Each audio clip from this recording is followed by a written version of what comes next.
y'all, so I'm back. So this time we're in Chicago, not really where you guys are used to seeing me yet, but I figured while we're here, why not try to see if we can make some content. So I'm going to be downtown for quite a bit, and we'll just see what we find. Do a little bit of car spotting. I mean, you guys probably have seen on the channel in like the community posts that I had been like posting pictures of cool things I've seen recently. Those still exist.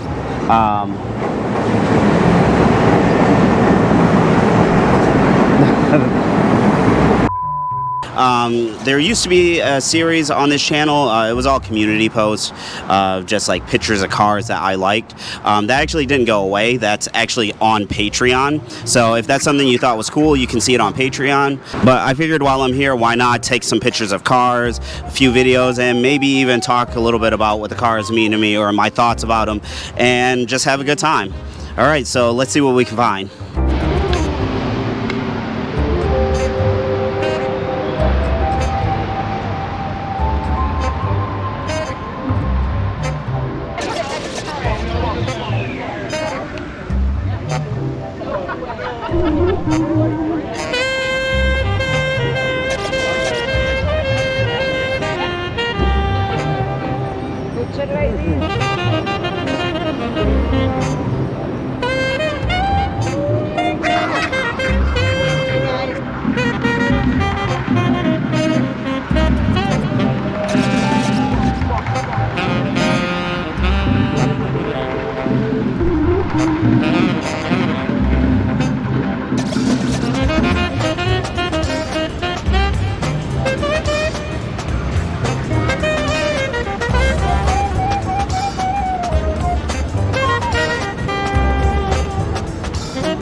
Kind of striking out, not really a whole lot going on down here.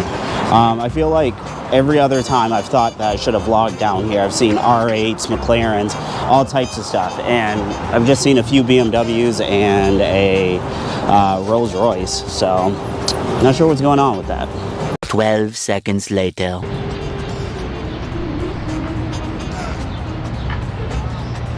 Nice 720.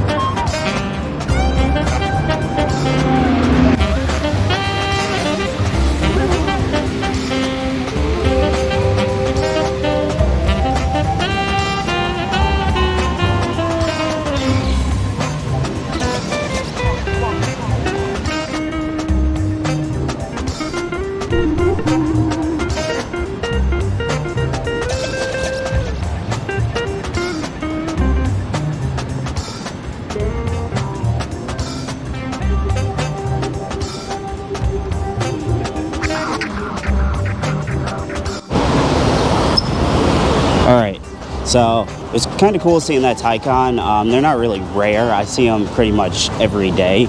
But every time I see them, I kind of think about like the debate talking about like electric versus gas.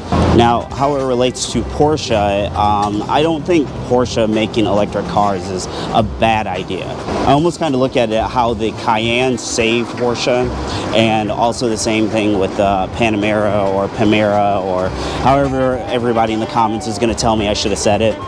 But for me, when I look at those cars really enabled Porsche to go and make cars that lose money, like GT3, GT4, those types of vehicles. So for me, it's not a bad thing that they're making vehicles.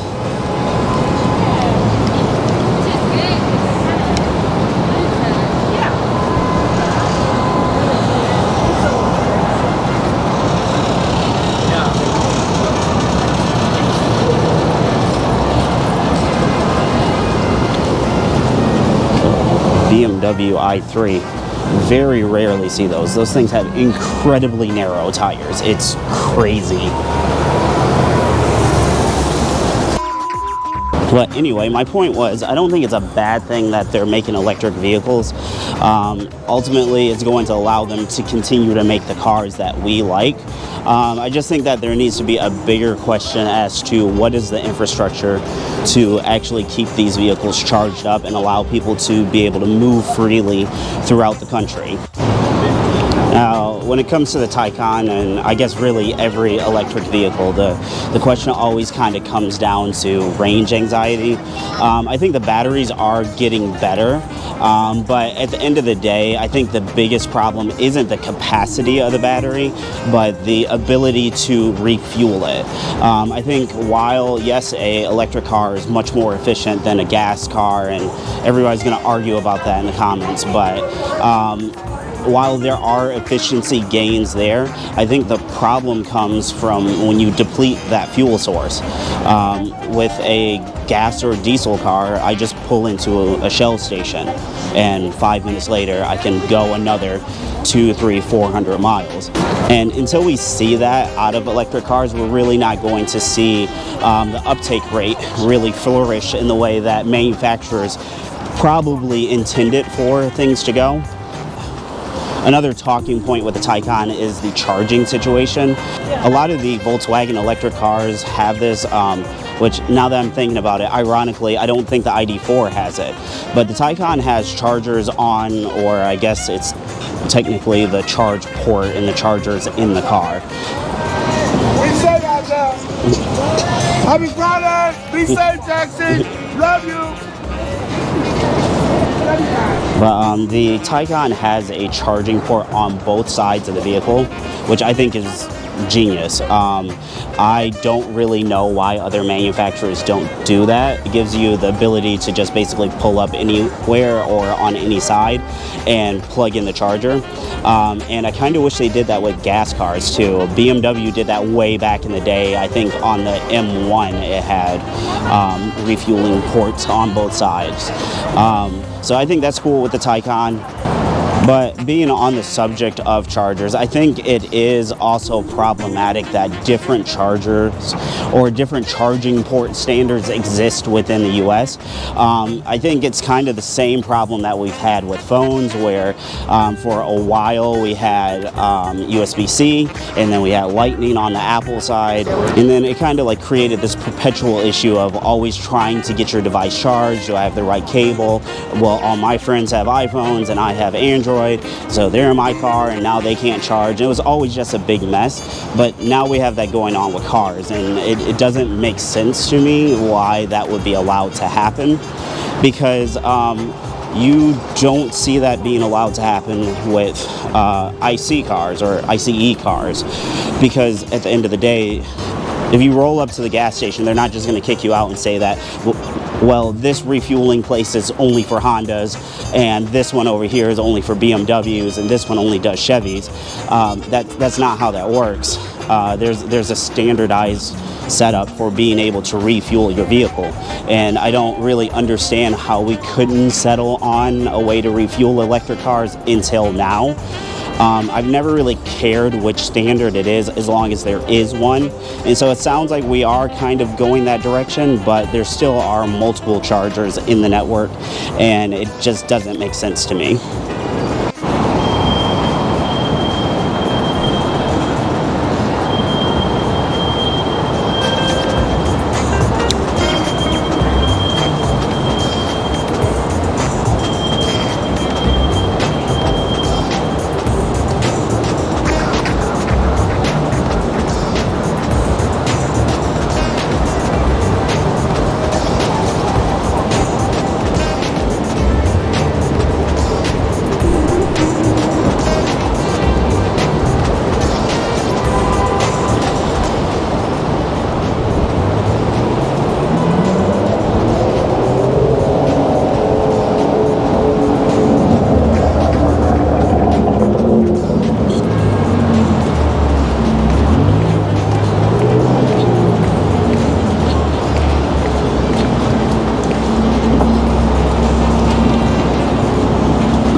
So the two BMWs I've seen so far kind of has me thinking about, what do I think about modern BMW? And as somebody who has 3 BMWs, look at this Tesla. Interesting, it has full Chinese badges on it. We got to give the GTI some love.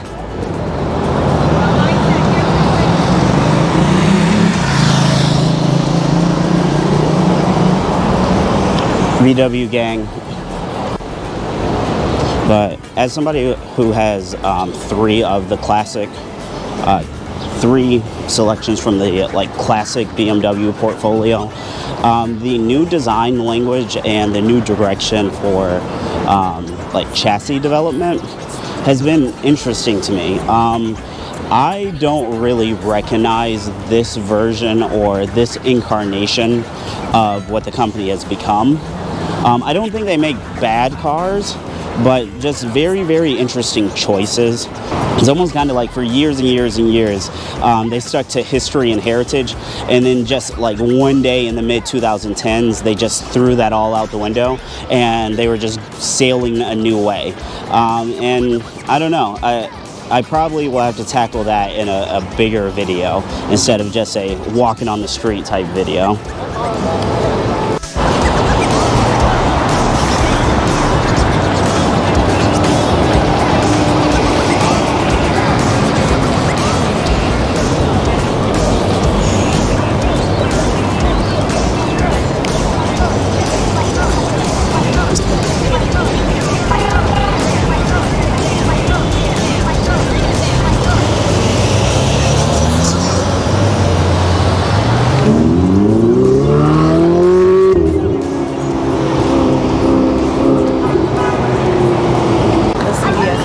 Hi.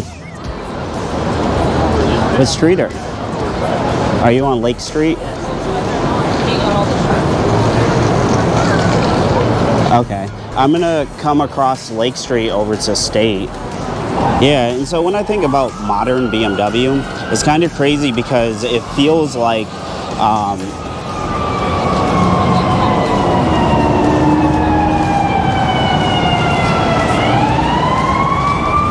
it's kind of crazy because it feels like there's an ambulance coming. It feels like the entire design language of the company, and I mean the entire design language from top to bottom, has changed. And I don't know how I feel about that. I'm not going to be one of those guys that says, that's very interesting. I'm not going to be one of those guys that says just because it's a change, it's bad. And I'm even going to go one further. I don't really like the new design language, but I don't think that means it's bad. It's just really interesting to see because companies like Audi, they switch up their design language quite frequently. It's not uncommon for them to develop a completely different design language. But what is uncommon is for BMW to do it. There's just been some things that have been part of their design language for years, even decades. Things like the Hofmaster kink, the proportions of the vehicle. It's just kind of interesting to see them. It's just really interesting to see them change that. Anyway. But yeah, it's just really interesting to see them change that, and I will be interested to see where BMW settles at, because they're not making these changes because they're a bunch of idiots. I'm sure there's some type of data and analytics behind it that tells them that this is what customers want, and I mean, if customers didn't want it, I mean, they wouldn't be buying the cars. So it's just not really what us old school enthusiasts, people who own E46s and E34s want.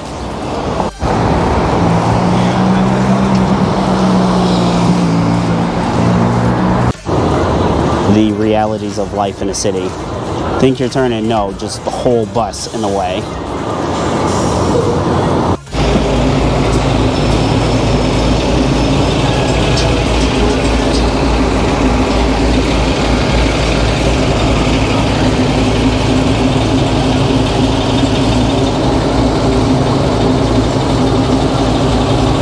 Nice Chevelle.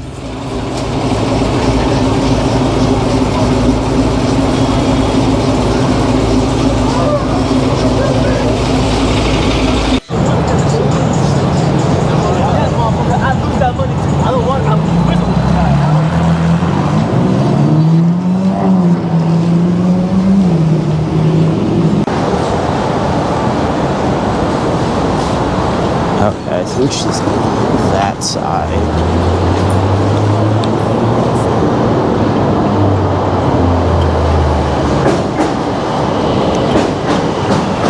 M235i. Oh, I see her. Let's go. Hi. Really? Scott Aaron, The Power of Love.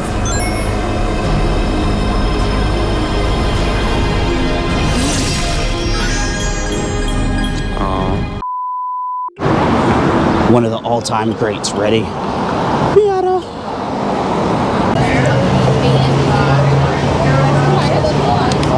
So the bus across the street says it's a clean air hybrid, and I know you guys are probably like, why is this fool talking to us about a bus?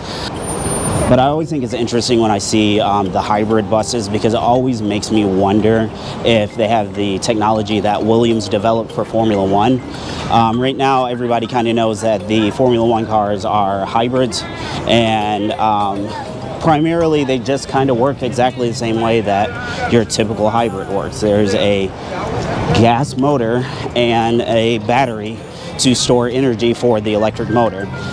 Williams actually had kind of a revolutionary idea, and what they were using to store the energy for their electric drive system was a flywheel, actually. But that technology actually didn't die. It lived on in, I think, the Porsche GT3 race car, and also city buses. So pretty much every time I see a hybrid city bus, I kind of wonder, does it have a Williams Formula One flywheel?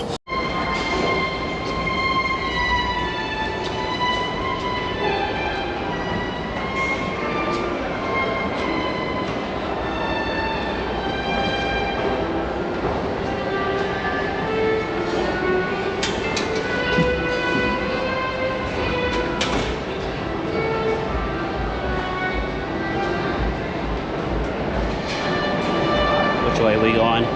Howard?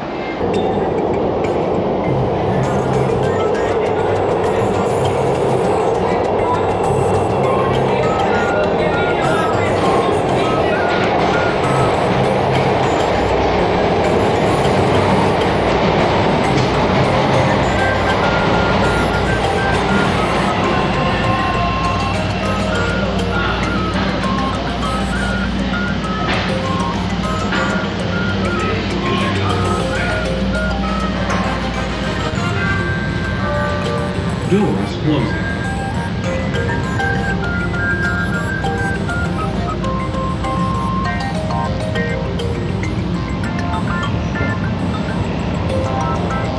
Fullerton is next. Doors open on the right at Fullerton. Transfer to purple and brown line trains at Fullerton.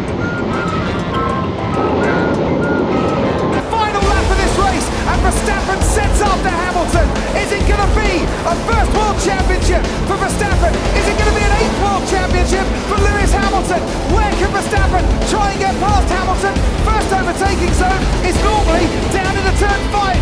Is Verstappen far enough back? He's going to make the lunge down the inside. Hamilton sees it coming. It's a late lunge by Verstappen, who takes the lead of the race. Verstappen now snatches the championship trophy from Lewis Hamilton, who's trying to fight back. No DRS for 2 laps, so Lewis Hamilton will not get the rear wing open. Now he's going to go down the outside. If Verstappen keeps it tight and neat, but he hasn't, he's gone a little bit wide. This race that started with controversy has ended with controversy. That was so not right. This is Fullerton. Transfer to purple and brown line trains at Fullerton. This is a wrap.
All right, so I think we are out of here.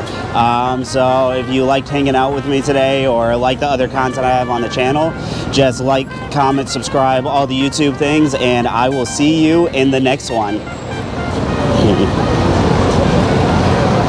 Hot. I don't want to be in.